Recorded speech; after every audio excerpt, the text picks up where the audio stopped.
នខ្លីតែមានន័យក្នុងជីវិតអ្វីដែលតែងតែគិតតែងប្រាថ្នាមិនជឿលើនិស្ស័យមិនជឿលើព្រេងវាសនាតែពេលនេះទើបដឹងថាជាការពិតឆាកជីវិតមានន័យព្រោះតែស្រីមានបងត្រូវជាប់ជុំទាំងជាប់ស្នេហាតើចិត្តមិនរួញព្រោះតែដួងកែវនេត្រាអូនជាទេពធីតាក្នុងសុបិន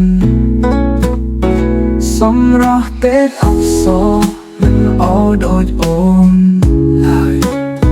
ស្នាមញញឹមក្រានក្រៃឲ្យចិត្តបងលងសារភាពថាសុំចាញ់ស្នេហ៍ទូចតន់រៀមបែបនសូមឲ្យបានជួបកលយានបង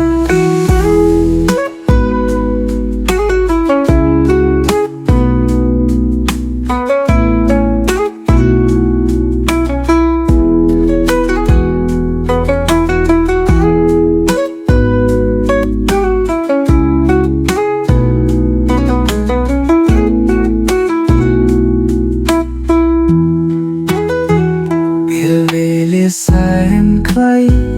តែមានន័យក្នុងជីវិតអ្វីដែលតែងតែគិតតែងប្រាថ្នាមិនជឿលើនិស្ស័យមិនជឿលើព្រេងវាសនាតែពេលនេះទើបដឹងថាជាការពិតឆាកជីវិតមានន័យព្រោះតែស្រីមានបងត្រូវជាប់ជុំទាំងជាប់ស្នេហាតើចិត្តមិនរួញព្រោះតែដួងកែវនេត្រាអូនជាទេពធីតាក្នុងសុបិនសម្រស់ទេពអប្សរមិនអោដូចអូនឡើយស្នាមញញឹមក្រានក្រៃឲ្យចិត្តបងលងសារភាពថាសុំចាញ់